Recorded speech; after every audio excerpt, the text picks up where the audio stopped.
is better. Tim, how's the weather in Southern California? Other than a little windy, not too bad. Okay. Mary, what about Minneapolis, St. Paul? How is it? Sun is bright and shining, but a little bit chilly, but it's lovely compared to normal. Yeah. Well, it is an unusual winter, at least here in the Midwest, and I must admit that it's kind of nice to have early spring in most ways. Today doesn't necessarily feel like it, but it is uh, it hasn't been such a bad winter overall. We're going to get started here in just a minute, everybody. So We are live on LinkedIn, Facebook, YouTube, and X. And an on-time departure would be right around now, Derek. So give me a countdown from 5 to 1 when you're ready to hit record. sounds good. 5, 4, 3, 2, 1. Welcome, everybody. My name is Derek Johnson. I get the great privilege of captaining the ship here at Aurora WDC, and I'm really excited for today's webinar. Loading the dice, as we say. We're going to get into what that meaning might mean here throughout today's hour together. But essentially, our topic for today is how to assess strategic probabilities and use simulations to plan for possible futures. When I think about this topic being one of a dozen of them within this webinar series that I'm running throughout 2024, I get the question a lot from people that might show interest in signing up for this. Who is this webinar for? Really is the main question I get. And my answer is almost always, it's for anybody who is in charge of a business, it's in charge of a product line, in charge of delivering a set of services. And that may sound like an all-encompassing statement because it's intended to be. We operate in the world of strategic market and competitive intelligence. And as a result, I think there's something for almost everybody. This topic around strategic probabilities and possible futures and the use of competitive simulations and competitive strategy workshops is just another, meant to be another quiver in your arrow set as a business leader, as a product leader, whatever role you might have, to allow you to do several things and have an advantage out there in the market. I am really excited to be joined today by Tim Smith. Tim and I have known each other for, going on 20 years. We've had an opportunity to run in both personal and professional circles. And Tim, it's a great pleasure to have you here. Would you like to say a quick hello? Hello, everyone. Hope you're looking forward to learning a little bit about simulations and how they can help your business. And Mary McCarthy, we've known each other a shorter period of time, but just in the interactions we've had preparing for today's webinar, I've really enjoyed the chance to get to know you and really look forward to all the contributions you're going to make today. Thanks, Derek. Yeah, it's lovely here in the St. Paul, Minnesota area. I've done many war games, mostly with Tim and a previous employer of mine, and look forward to educating everybody on this valuable tool and methodology. It's great. I was looking at on, I still call it Twitter, but it's known as X. It says that Pi Day, which happens to be today, March the 14th, is the perfect opportunity to abandon any diet and enjoy a slice of your favorite pie. So, Tim, what's your favorite pie? Definitely blueberry. Didn't have to Blueberry. think about it. Mary, what about you? I'd say pumpkin, pecan, and apple. Good. I'm more aligned to Mary in this case. I'm a pumpkin and apple guy myself. Thanksgiving, right? It feels like Thanksgiving, and hopefully our guests today feel like they'll have some reason to express some Thanksgiving for the topic that we bring them. Most of the time, teams out there in the corporate or even nonprofit world, they plan for their ideal outcome, their ideal possible future, and in that particular realm, they often are the author of the numbers, the inputs that go into those projections of those outputs. And I think that the basis of today's webinar is really one to help you get thinking about additional tools, that you could utilize. And this is all meant to be something you could do on your own. Of course, we could help you with that. Tim and Mary are skilled at helping companies of all forms doing that. You'll see that come out in today's session. But our intent with today's webinar is to provide you with some do-it-yourself tools and techniques as well. Ones that are very able to make a real difference in short order, even if you don't end up being able to herd the cats into the same room for a day or day and a half at the end of this for you to run through the actual simulation altogether. So Tim, when you look at kind of what our audience is going to learn today, what most stands out to you amongst these 3 bullets or other things that you're excited about jumping into now? So I'm a spread the faith kind of guy. Yeah, I think this process is underutilized amongst companies across the country. And not to belabor the point, but I think you hit the nail on the head that what we will cap this session with is basically some tools people can walk away with. So if they can't actually run a full-blown simulation, that there are some tools they can utilize to help them get partway there, or at least have some discussions that are going to be more fruitful as they look out into potential futures. Mary, anything to add to that for our listeners today? No, it'll be exciting to see wargaming get adopted by small companies, including startups. As Tim said, there are definitely some tools and ways of thinking about competitive simulations that anybody can use to help them compete more effectively in the marketplace that they play in. That's great. Well, let's get underway. The competitive simulation, there's a lot of names for it, Tim. I imagine in your time in this industry, you've heard just about as many names as the number of years you've been doing this.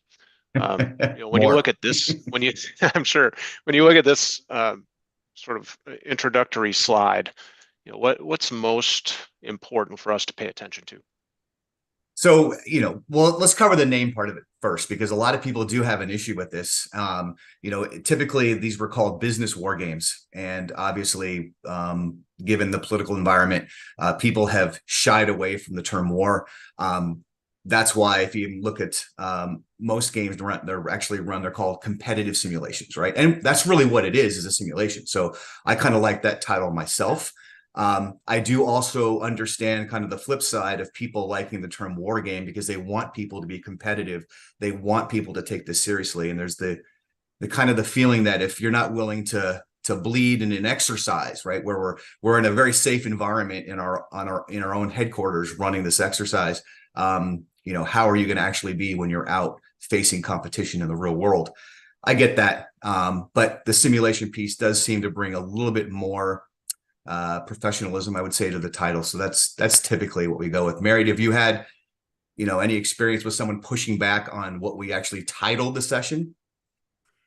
No, people are usually a little bit more interested in the resources required to pull off an effective war game. So the title of it doesn't matter so much. Yep, I agree. So let's actually look at what it takes to put one of these together. As we mentioned, we're going to later on in this discussion talk about some of the tools you can utilize if you can't make a full-blown simulation come to reality. That's okay. But let's talk about what it takes. So, as Derek mentioned, this can be utilized across various industries, across various scenarios, whether it's a strategic level game where we're looking at entering a new market, or, literally even looking at who we are and how that might adjust as we look out in time, or very tactical, where we're looking at a product launch, either one of our own or of a competitor. You can run these exercises for just about any scenario you can come up with, anything where you think there is a financial incentive to, or even something around your brand equity, right? It might be more of a social issue than it might be a financial issue, but anything where you're looking at simulating outcomes to determine whether or not a particular path is going to be more successful than another. That's honestly really what it breaks down to. So you're going to determine what's your overall objective. And you can see there's a cute little blue arrow at the bottom. And if you don't have this going in, it's going to lead to problems down the line. You're going to see, if you're tasked with putting one of these simulations together, that you're going to acquire stakeholders. People are going to come to you and say, I heard you're running a game or a simulation. Could you test this theory out for us? Or could you run this scenario? Or we're concerned about this threat in this market segment. And so you'll actually acquire people coming at you with specific deliverables they want you to address on top of what you got. So as we look at the scope of the game, you're going to have to deal with scope creep throughout that process. So the more narrow, the more defined you can be going into this with what actually you're looking to get out of it, the better off you're going to be. Okay, so the more narrow the scope, the better. Mary, any thoughts on that?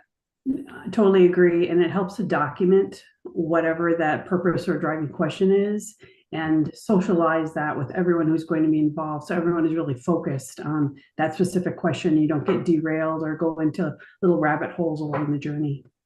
And that's the key, right? So if you think about it, these exercises are designed to be creative. We want people to think outside the box, right? But we want them to stay within the known universe. So you have to hammer home from the very beginning, what are our objectives and what are the specific deliverables we're driving towards, or else you will have that issue of people chasing a rabbit down a hole or someone who's pushing you out into an area that you didn't want them to explore.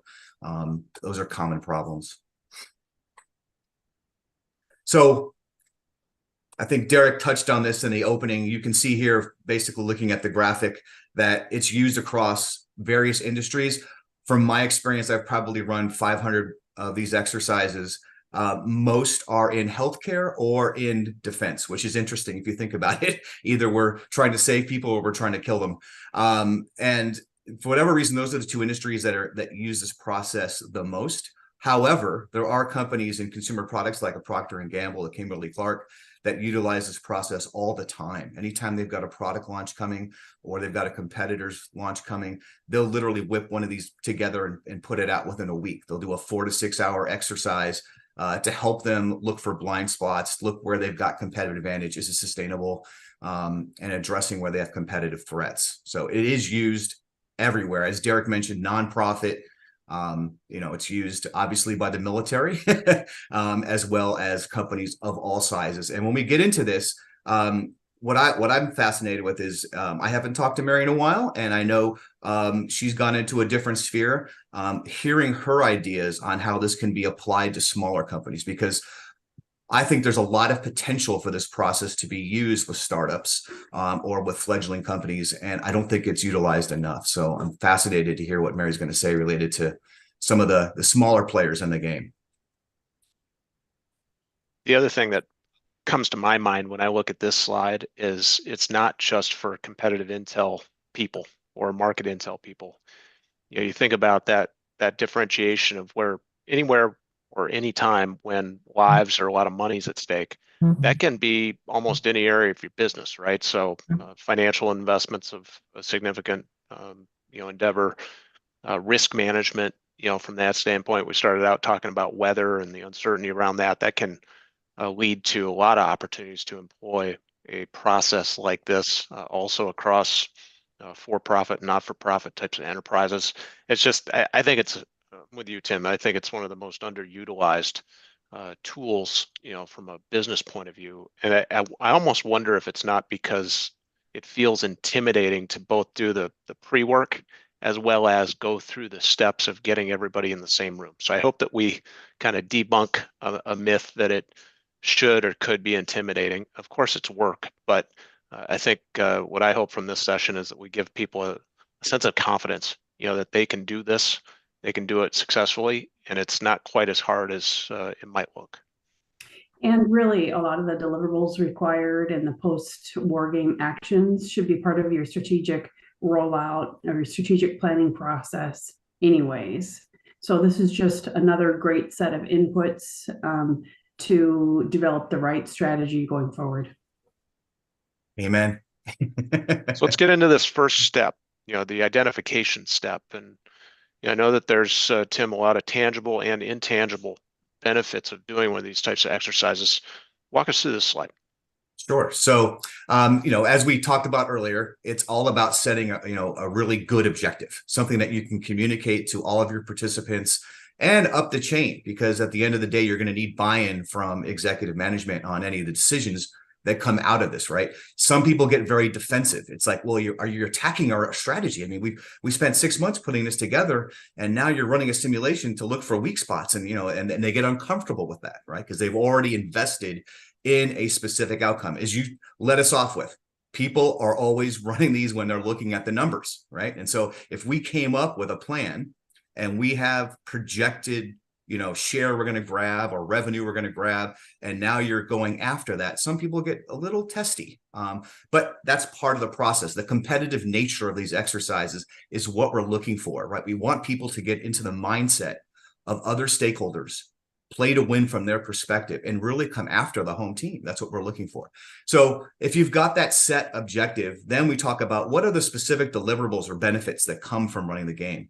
And you can see on the list here, it's really understanding what our competitors are capable of doing, and not just our competitors, but other key stakeholders that we have to deal with, right? So we're looking at our suppliers, we're looking at distributors, we're looking at government entities that might have an impact on us from a regulatory standpoint or just from a taxation issue, right? So we're looking at all of these stakeholders and thinking how that's going to impact our proposed plan as we roll it out.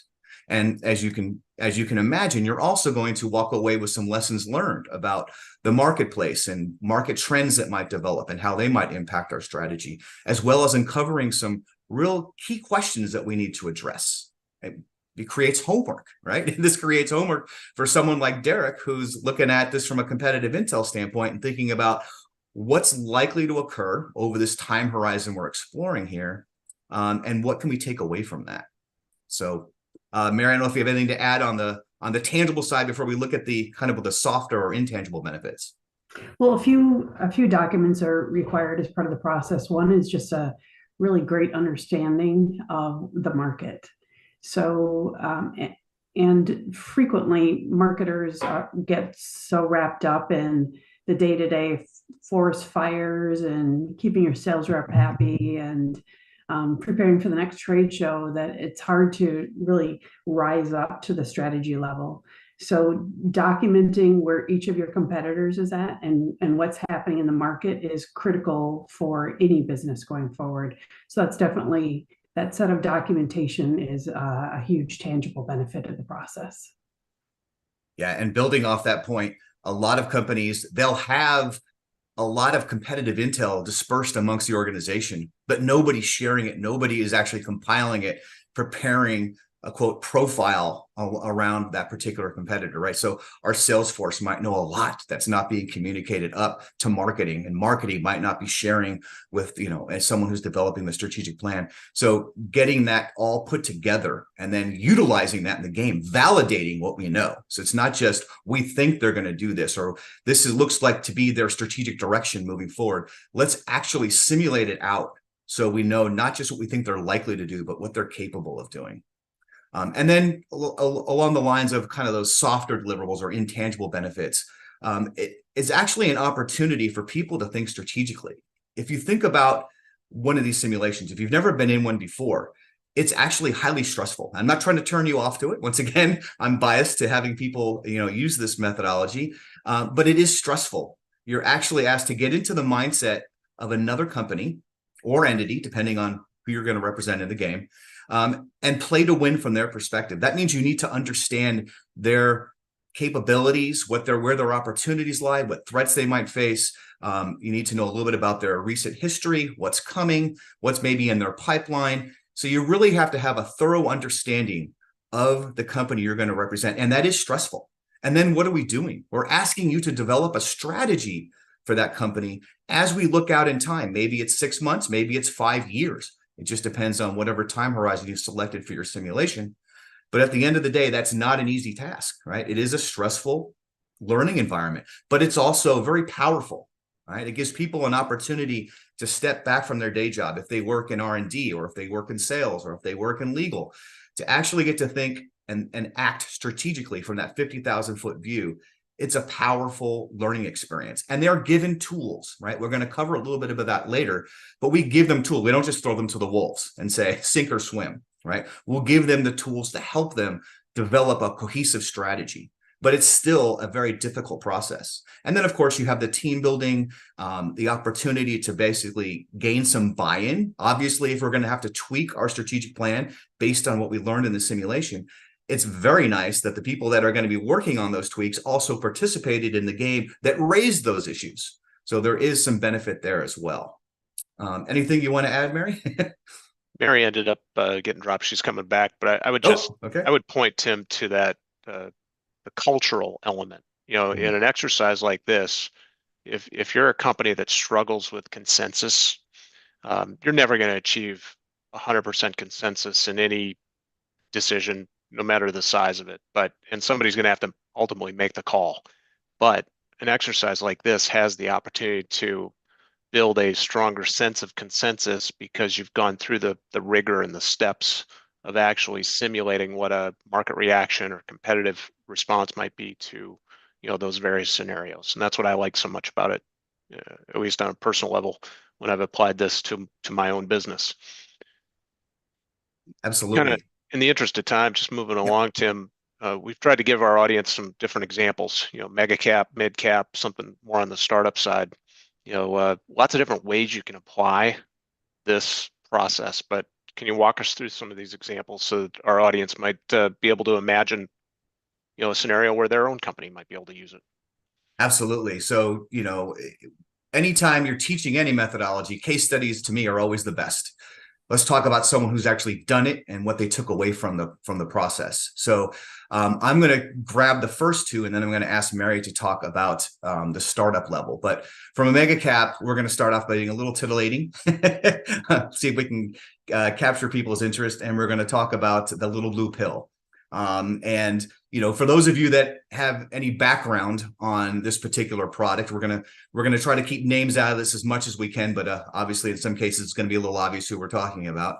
You know, it was developed first as a cardiac pill back in the early 90s, and as they were in the clinical trial phase, they discovered that it had an effect on men, right?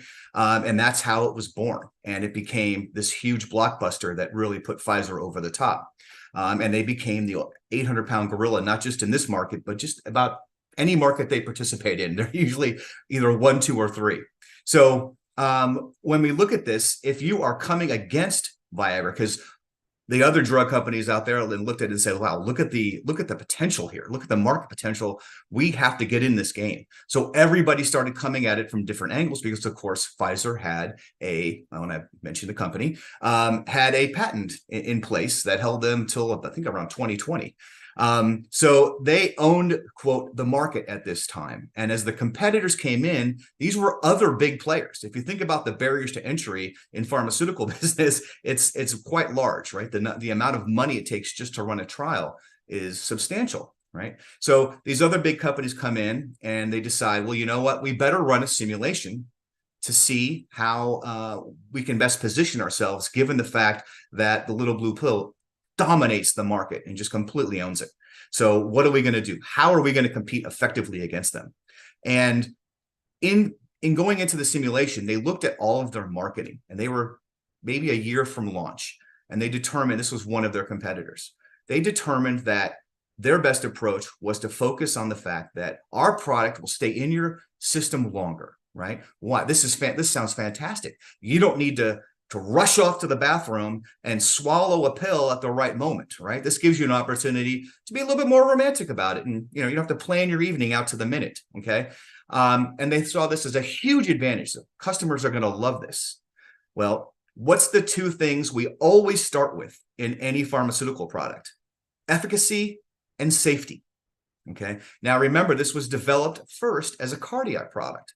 So when we looked at this from a safety standpoint, people challenged, and this is actually KOLs, these are the thought leaders in the industry, challenged, is it really a benefit to have this product in your system for 36 hours as opposed to 36 minutes? Okay, so running the simulation maybe didn't change how they were going to market the product, but they were prepared to answer any concerns around safety that developed because of it. So running the simulation kind of looks under those rocks, right? Because everybody's full steam ahead. I keep going back to how you open this, Derek, with when people are running simulations, it's always because they've set financial targets. Well, you can imagine for any product like this coming in, they're going to have financial targets that they want to hit. And so everybody's just full steam ahead. Let's work together as a team to make sure we're going to hit those targets. You need to kind of slow down and think about what are some of those concerns we might face and how are we going to address those. So at the very least, if we've got messaging developed around how we're going to address what might be a concern, that's a benefit gained from going through this process. All right, let's move on to the mid-cap. So we're going to talk here a little bit about artificial intelligence, right? It's in the news nonstop nowadays. Matter of fact, going back to this last example with the little blue pill, I don't know if anybody's seen that through AI trials, which by the way are changing the pharma business. How does artificial intelligence changing the pharma business? It's allowing us to run trials without actually putting them into human beings. Okay, so saving a lot of money, also good from a safety perspective. And also from a time perspective and how much time it's going to save. But going back to the little blue pill example, we see that it's been used to basically test whether or not it would have an effect on Alzheimer's patients. Think about this product, okay? This one product was developed by Pfizer almost 30 years ago, is being used now for ED. It's being used, it's rebranded as a cardiac drug, so the original use is actually played out. And now they're looking at it as treating Alzheimer's, another huge market opportunity, all from the same chemical compound. And artificial intelligence is being used to help that. Well, my mid-cap example is around the dental aligner space. And we ran a simulation around how AI would help in the development of the product to basically streamline production, cut a lot of time and cost out of the production side of the aligners. Well, when we ran the simulation, it was interesting in that the teams were coming back with strategies around how AI would be used more as a process in dealing with the customer, right? So how are we going to use AI to sell the customer on the benefits of this product, getting them information immediately, taking a scan, an X-ray, and incorporating it into our feedback immediately to a customer that's sitting in a dental chair with a dentist at that moment, okay? How are we going to use it from a sales enablement perspective? How are we going to use it from reimbursement? How we're getting paid, right? Because that's always important, is how we're going to get paid. So point being is you can go into a simulation with an idea of how you're going to use a technology or a particular strategic path. And then while you're in the game, you look at it and say, wow, there's other uses for this. Let's see how that plays out. And literally it can change the path. So I know I'm making myself a liar and contradicting what I said earlier, and that you want to have a set objective when you go into this, but sometimes you learn things you hadn't even anticipated before you ran the exercise. That's right. Mary, you want to talk a little bit about startups? This is what's excited me for today's session. All right. Sorry, my computer decided it needed a coffee break. So let's see. And now it's trying to load Microsoft Teams. So I'll just do this from memory. All right. So startups are, especially if it's a new technology in a crowded field, a startup can face particularly high barriers to entry. And the way that wargaming can help with that is it will force the startup founding team and everyone that they've brought on since to really focus on the customers and their needs. There's one particular part of the wargaming process that Tim's designed that identifies what's called the silver bullet. The silver bullet relies on primary market research of really understanding what your customers' needs are and prioritizing them, and then identifying who your competitors are, and using that market intelligence, determining or assessing how strong each of the competitors are and you are in actually meeting each of those customer needs. And can be really helpful in developing the value proposition for the startup. Wargaming is a resource, or it can be a resource intensive proposition. However, most startup founders know lots of people who have said, how can I help you? How can I help you? Or investors, I really want to help you, but I just don't know how. And startup founders can be at a loss, right? How do I get all these people engaged in helping? Well, one way you can do that is by engaging them in a little competitive wargaming process where the founding team can develop the profiles for each of the competitors and the market, and then get their friends and family or investors to participate in the teams for each of the rounds of the wargaming process, and then can participate afterwards in identifying, well, what do we do with all these insights that we've just gained as part of this process? So, for example, the initial scenario for a startup could be we're launching and we think we've got a effective pitch. We think we have enough clinical evidence.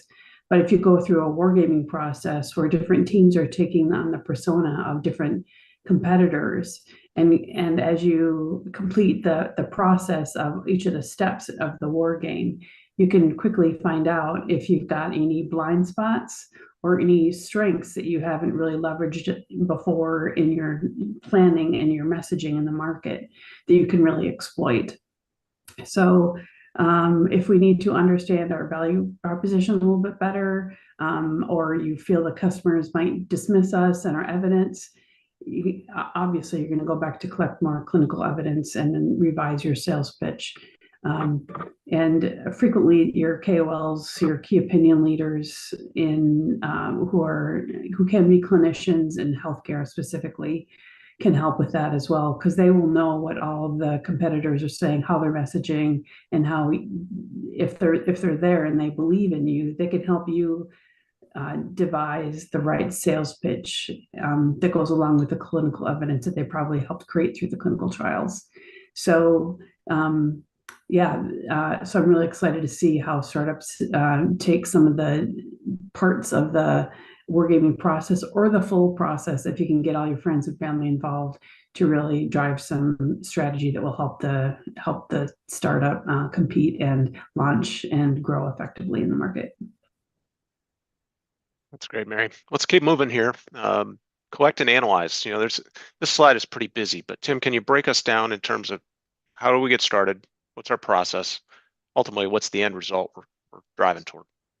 So it can be a little intimidating when you first are considering running one of these exercises, because you think about what it's going to take to put it together. And Mary kind of touched on this earlier, but at the end of the day, it doesn't have to take this level of commitment. We're showing you here what we think is an optimal setup to run a competitive simulation or war game exercise. So once again, looking at this, understand that all of this can be pared back. One of the things I love about this process is that you can change anything you want, literally in designing the game. So before you've run it, during the game itself, you can literally make changes. You can axe out a team and replace them with another team, or you can move people around from one team to another, or you can insert new intelligence into the game or new scenarios you want to test through a press release. There's all different ways you can alter the aspects of this game. What I mentioned earlier, adding deliverables or even changing the overall objective of the game. All of this can be done. So that's, to me, that can be, it's empowering, but other people, sometimes it might intimidate them a little bit. But here's what we have is what we think is the optimal, right? So most importantly, you need a committed sponsor. You need someone who not only can assign a budget to make this happen and get the right people to attend. And by the way, that is the toughest thing in preparing for these games, is ensuring you have the right people in the room when you're running these games. Okay. But also as well is going to be committed with you throughout the process, because that's going to help from a buy-in perspective of your participants. Most people that have been in these games before are going to be excited to do it again, right? Oh, this is a fun day where I'm going to get into the mindset of another company and I'm going to play to win from their perspective. And I get to basically take my gloves off and go after our own strategy. People have fun with it. That's not the problem, right? The problem is when you think about the opportunity cost of their time. That's literally the biggest issue you face when putting these together. You can see it says 20 to 40. Once again, I've run games with as few as 6, and I've run them where we've had 500 people in a huge conference center. So, once again, take this as a grain of salt as to what those levels are. This is kind of what we see most commonly. 1 or 2 day format. Honestly, a day and a half is what I think is optimal. We're going to talk a little bit later about how this plays out when you get into the second column here under process. But I like to break out. So day one is all competitive. It's a competitive simulation. And then day two, which is usually anywhere from 2 to 4 hours, is more of a planning session off of what we learned. Okay. And it does take some time from a preparation standpoint. You are going to need, once again, a committed sponsor who's going to be there with you, helping you design the game. We literally give a prospective client what we call a scoping document. This is basically the blueprint for the game, and they're going to help us put that together. Okay. When we look at the process piece, so this is actually what we're doing. You can see that there are some materials that are developed, not all of them for all games, but once again, this is what we consider to be optimal. We provide all of our participants with pre-briefing books. Mary's actually put these together so she can give you some real world experience. I don't know if Mary, if you want to step in on the profiles and the pre-briefing.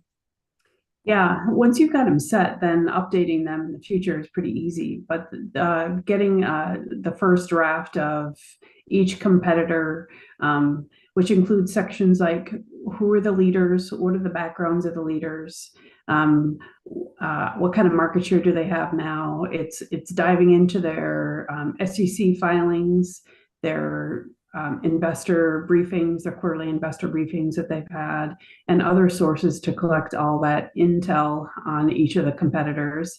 And then you eventually start to see how they make decisions. And if you look into the background of the CEO, for example, and if they're a marketer, you can kind of see how they make decisions from a marketer's perspective, or if they're from R&D. So it becomes a lot easier to predict how they will behave in the market based on what you're doing in the market. So yeah, that's the main thing for me. So so building off what Mary just said, that pre-briefing book that has those profiles on the market and your competitors is a living document. You can continually update that, and you can share it with other parts of the organization, not just for simulations, but for their day-to-day job. I mean, this might be helpful for them. So it becomes a legacy document that you keep and hand out to whoever's willing to take it. Okay, so what else does it take from a planning perspective? So that's a big chunk. Doing that pre-read is probably the most difficult piece of the puzzle for a sponsor, right? And so sometimes they'll go to a CI firm to help them put those that pre-briefing together. They look, I don't have the time to do this. I'm just going to hire a competitive intelligence firm, and they'll put these profiles together for me. But then you have other pieces of the puzzle that you need from a planning perspective as well. You're going to have workshops. These are exercises that are designed to help them put together their strategy. So the teams will go to a breakout area and they'll work together. Typically, you're going to have 5 to 7 people on a team, but I've had smaller and I have had larger. But that seems to be optimal. It's around 5 to 7 people with a good cross-functional mix of skills. And they work through a series of exercises that help them put together a strategy. Okay, so it's going to have them looking at where they have competitive advantage. Once again, is it sustainable? Where do a gap analysis? Where are we going to have some gaps as we look out in time? What are we going to do to fill those gaps? All right. And so they go through these exercises. They talk about what's their sales plan. What are we going to, here's our messaging. Here's our pricing, and they do all of this, and they come back and they pitch it. Okay. They're going to literally make a presentation in front of the whole group. Now, different people run simulations different ways. Some people only have the teams present to the judge and jury that's going to basically evaluate them and provide them with feedback. The way we run a simulation is we use what we call a market team. This market team represents all of your external stakeholders, right? So if we're looking at the customer as the primary stakeholder, it would be, let's say if this was, once again, we've used healthcare a lot for today, but let's say it's for healthcare. That customer is going to represent many or wear many different hats, right? She's going to be the physician. She's going to be an economic buyer. She's going to be a regulator. So there's different customers that you are addressing as you're doing this. Okay. So what happens? The teams present that strategy. They're evaluated on it. The other teams are looking and saying, ooh, let's say what they did. Maybe we can take some of their days and make them better, or we can address some concerns we have based on what another team presented. And they go back and do it again. You can see it's listed as 2 rounds of play. We typically run 2 competitive rounds. So you have two opportunities to try to impress your friends and neighbors with what you came up with. All right. That's usually will take you about a full day. If you're doing it right, you have about an 8-hour day. You can block it into 2 segments where you've got those 2 iterations or 2 rounds, as we call them, of play, where they're going out as a team, developing a strategy, coming back and presenting it and being evaluated on it. Then we switch gears.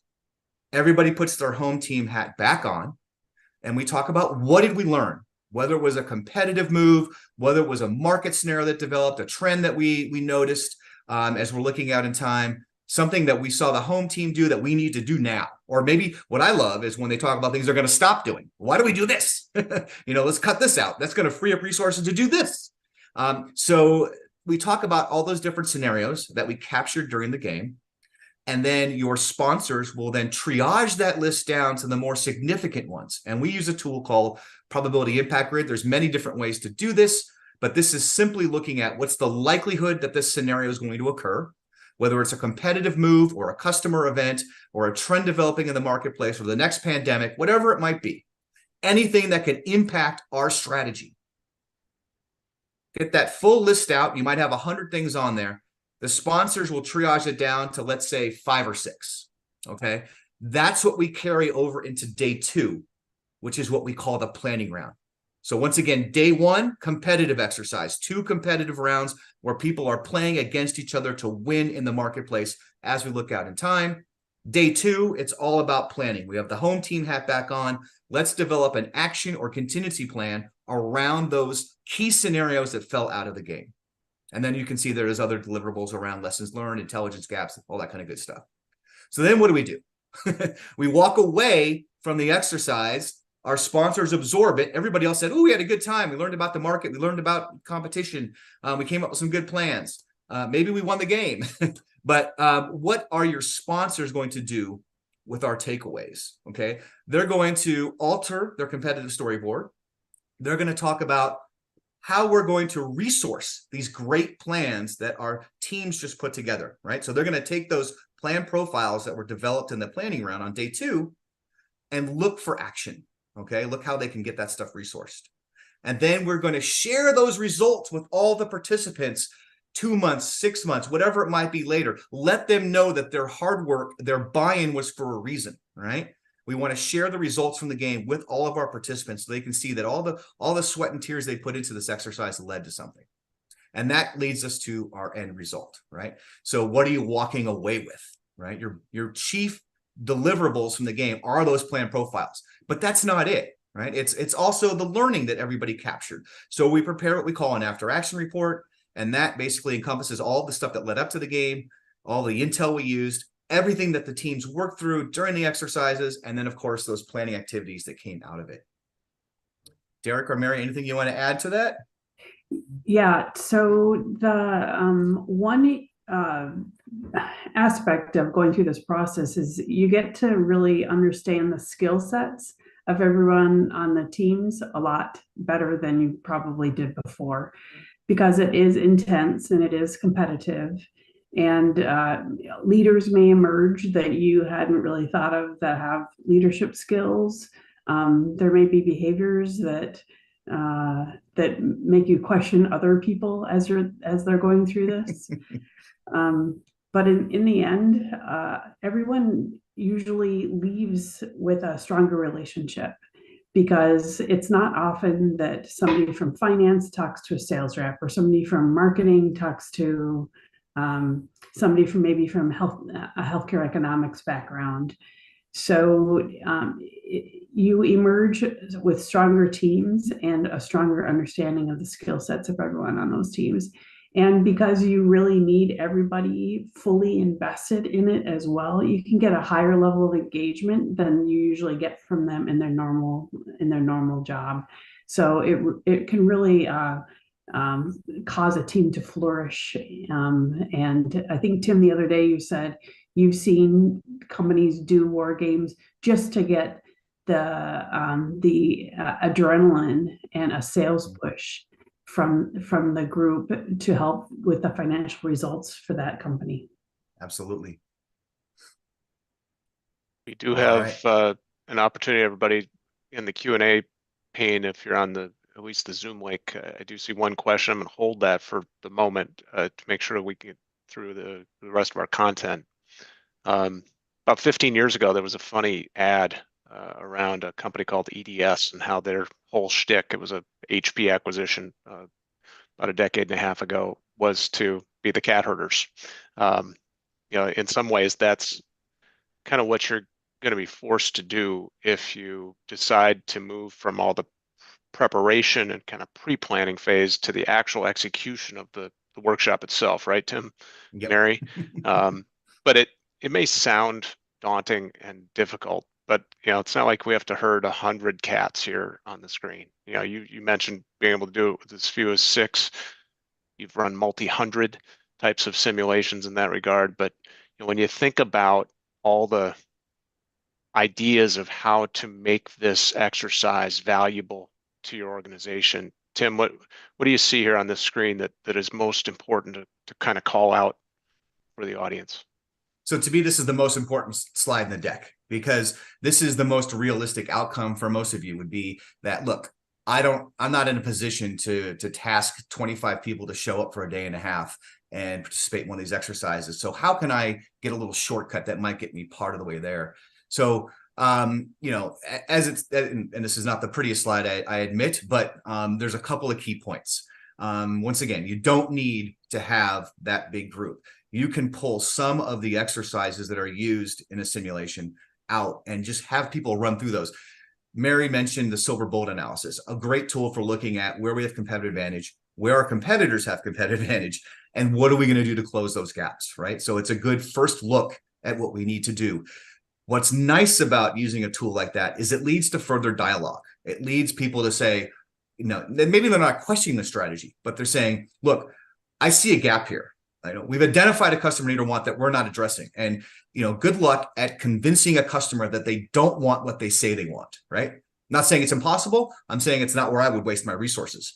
So it gets people to be aware of, well, so what are we going to do? What's our workaround? So sometimes just taking one of the tools can do it. Sometimes you can have a shorter session, right? Where it's basically just a half an hour where I pull 15 people into a room. I have them go through an exercise. We discuss the outcomes, and then I ask them to basically do some homework. Go back and think about how we can utilize the learnings from this exercise and maybe push for a larger exercise down the line when we have more time, energy, or resources. The other thing to consider too is there's ways to save time and money. You can do these virtually. Okay, there are actually advantages to do them virtually versus live. The live component is nice. You get that real competitive engagement. People that maybe have just only talked on Zoom for the last 6 years actually get to work together, sit across from the table, and go through this process together. There's value in that. But with a virtual game, look, you're saving a lot of money. You're not worrying about someone missing a flight or not being able to show up because there's a 1-hour sales meeting they just can't miss. So they're not going to attend because of that 1 hour. You can break it up into smaller chunks. And the other advantage of doing it virtual is that you can start and stop the clock. And that's more powerful than it sounds. When you can take time between the competitive rounds, when you can take time even in the middle of a round and do some additional research or go out and query someone to test a theory or look at the numbers, what they really might be. We might be talking about something really tactical like a cost structure of a competitor. If we can do some research around that, that might make a more robust outcome. So doing them virtually can actually add a lot of positive benefit. Okay. And once again, saves time and you need less people. And then the last point I wanted to make around this is something that Mary touched on at the very beginning, which is how powerful those market competitive profiles are, because it really is an internal resource that can be utilized a ton of different ways. And it can actually set up, maybe you had a competitive intelligence function within the company 6 years ago, and it's dwindled down to 1 or 2 people. And the blood's just not flowing through the veins, right? People are getting a newsletter or whatever it might be, and it's going right into their trash folder, or, maybe they're looking at the topics and that's it. You put together a good profile and you share that with your folks and you get their feedback, and you're actually asking for their feedback, right? We want to validate what we know. That can become very powerful as well, right? So it's not a simulation. It's just part of the preparation process, but it does get you partway down that path. Mary, anything to add on this slide? Yep. No, thanks.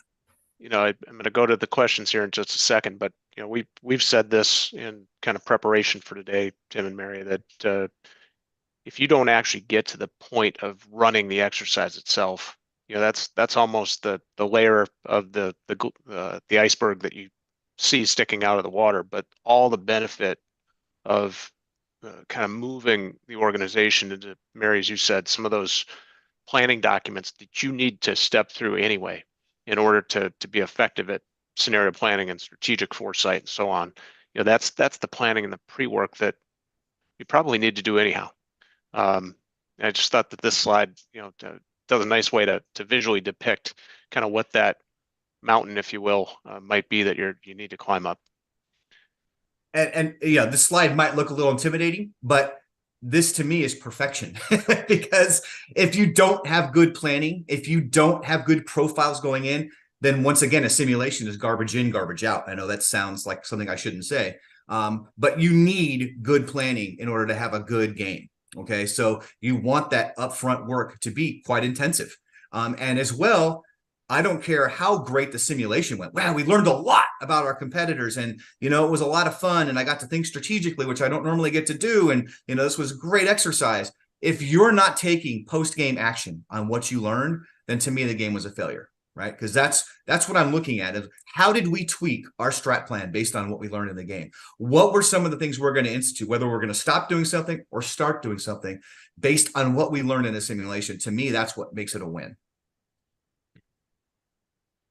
I'm going to turn to some questions now in the 10 or so minutes that we have remaining. Larissa asks a good one. I'm going to interpret here. Have you tried to wargame S&T portfolios? I'm going to assume that means strategic and tactical, but Larissa, let me know if I'm getting that completely wrong. Again, have you tried to wargame S&T portfolios or innovative ideas before they turn into products? Absolutely. Matter of fact, I'd probably say 20% of the games that are run are more the upstream marketing. Oh, science and technology. I see it right there. Science and technology. Okay. Yes. And so what you're doing there is often it's a company that's going to make a strategic bet. We're either going to go with technology A or technology B. And let's run the simulation to see which one has the better market potential, which one has less competitive threat, which one we can get into, quicker, or the less barriers to entry, or whatever it might be, right? So you're going to use a simulation to basically see where you're going to make that strategic bet. You also might be utilizing it to look at where you might need, let's say, a tuck acquisition. So we're looking at our pipeline and we see a very robust portfolio in this area. However, we have a gap here and a gap here. So what are we going to do to fill those gaps?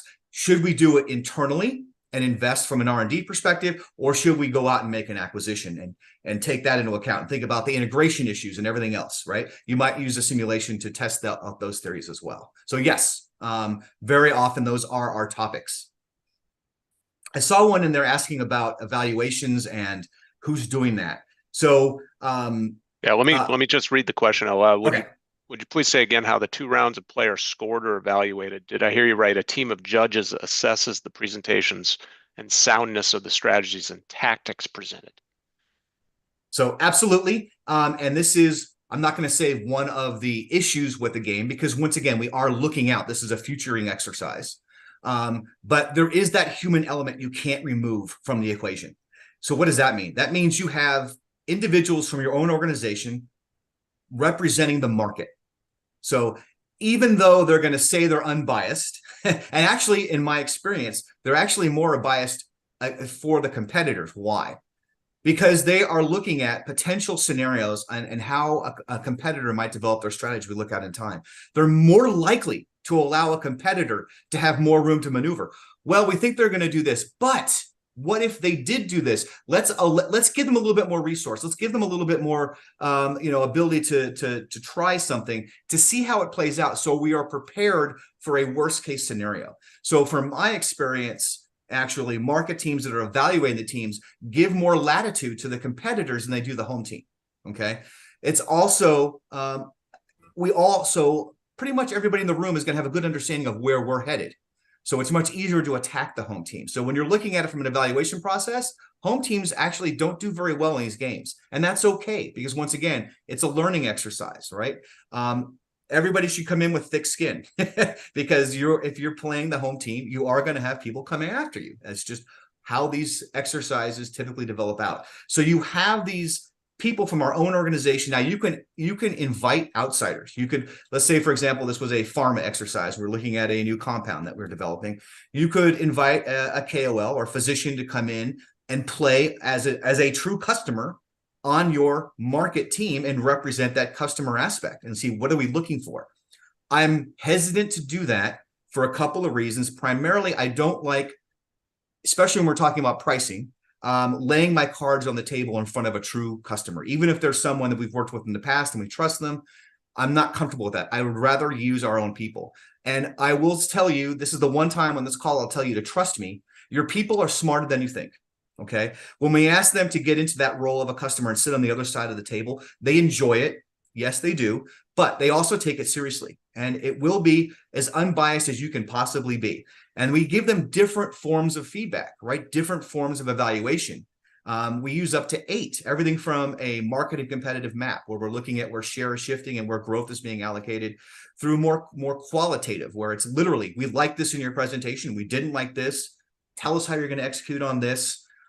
So there's different ways to evaluate the teams in the game, and your sponsor would select from that list what they want to use based on their objectives.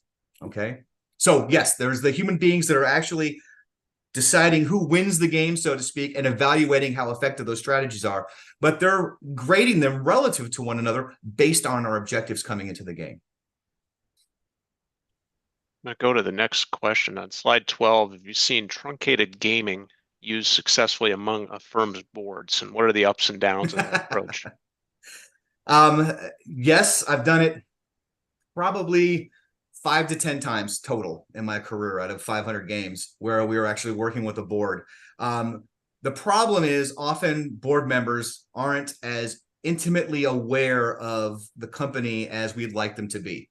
So as you can imagine, a lot of it's going to depend on, is this someone who's on the board and also the CEO and the president and everything else, and participates in the company's operations, or is it someone that's just brought in from another company because we wanted their name on the list? And of course, their commitment to participate in these exercises is going to be less if they're not as engaged. So, I'm kind of waffling here on an answer. I've done it. I don't know how successful I would call those particular games. The only one I ever saw that was a board level exercise that I thought was a real success was when a company was looking at how they define themselves, right? This was not go to market. This was not, preparing for a product launch. It was like looking at our mission statement, looking at our values, looking at how we approach our customers. Do we want to change that? And I won't go into details of who it was, but that was a very powerful exercise. So from that level, I guess the best way to answer your question is if it's a very high level game when we're looking at, literally the mission of the company or our high arching strategy, then there might be some value at engaging those folks at that level. Otherwise, I'm much happier to have, the GM of a business be the executive sponsor, right? They're going to be more bought in, and they're going to understand the outcomes much better. I agree with you, Tim. I'd say, however, that a board would be probably fascinated with the war game process used in the after action report. Yes. And that's a great point, Mary, is that the after action report should be distributed to anyone who can get their eyes on it. I want people ask me, well, do you want to share that with people that weren't even in the game? Yes. I want anybody who could learn anything from what went on in the exercise to have access to it. Tim, a couple of final questions here, then we're going to wrap up for today. But who's the chief sponsor for these workshops? How much time is expected from the client on the prep and planning phase? Split percentages, if possible, between consultants used and the client side. And then, is the game run jointly by an external consultant or internal, trainer, facilitator? Generally, what works best? I'm going to go reverse order, and I'm going to let Mary actually answer the third one because she's actually had more experience from the sponsor level than I have. But kind of taking this in reverse order of the questions that were asked. When we look at a game and we're looking at who makes a good sponsor, it's anybody who is going to be responsible for either revenue in an area or seeing a successful launch. Those are the people that really make good sponsors. But as far as functions, I'm going to like I said, I'll let Mary touch on this, but everybody from competitive intelligence professionals through general managers, through CEOs. I've run games where the CEO was the sponsor of an exercise. What was the last piece, Derek? I already forgot it. The percentage of got it. The work breakdown. Work.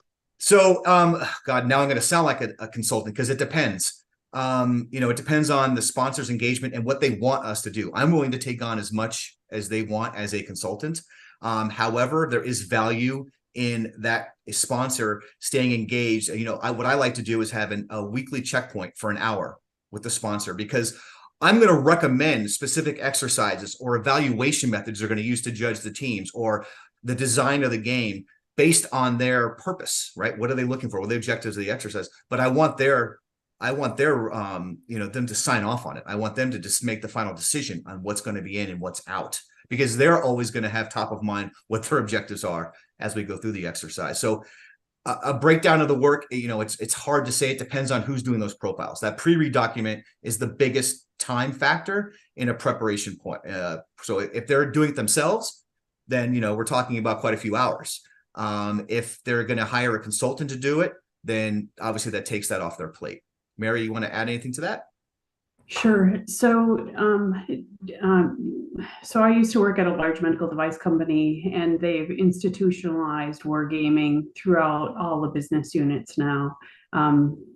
And everyone in the medical device world knows about wargaming because everyone is after that market share and that best product introduction possible.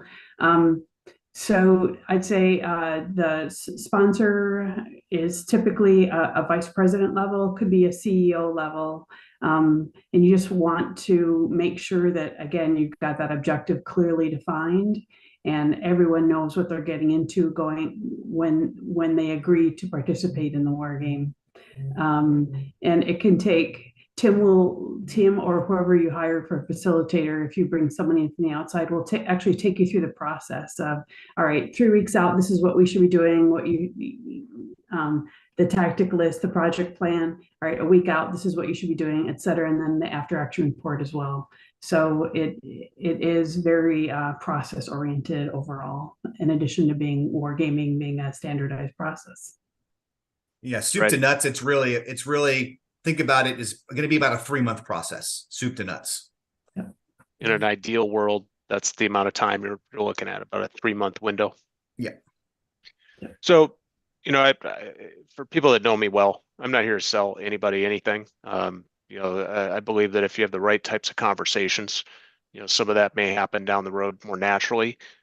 What I'm willing to give you, and I sincerely appreciate Mary and Tim being here with us, with me on this webinar, specifically today, is that we're available for consultation. We're not the type of people that are going to give you some tools and then step away and say, no access to us. In fact, we're quite the opposite.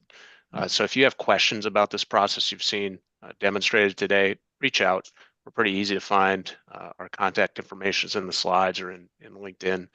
Of course, we can help you from the standpoint of training your team. We call that generally refer to that as facilitator training types of exercises. Those are pretty fun, pretty meaningful, and certainly representative of how to become more skilled in doing this yourself. The third option, of course, we could come in, we could help you with this process internally. Sometimes that's more a resource or time, being time strapped, more than anything else. And at the same time, it can be valuable from a credibility point of view to bring in an outsider, especially to some of those circumstances that are a little more hotly contested, or where you struggle to reach consensus. An outside viewpoint on some of those matters can be valuable. So when we think about wrapping up, here's our emails. Invite anybody to reach out. Just sincerely appreciate everybody joining us for this topic today.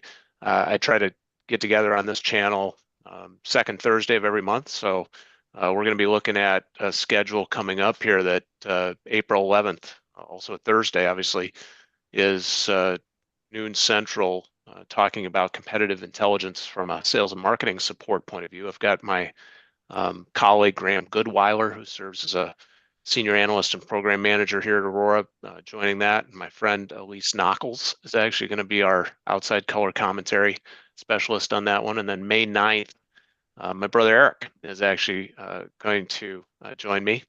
And we are going to invite Zena Applebaum to join us, also a longtime friend of ours, around this concept of knowledge management.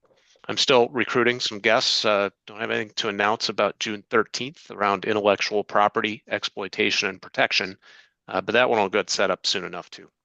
Once again, I appreciate you, Mary, Tim. It's been a great pleasure and privilege to work with you on this topic, and just sincerely appreciate you both. Thanks for the opportunity. Good luck, everyone. Good luck, everyone. All right. Thanks, everybody. Have a good rest of your week.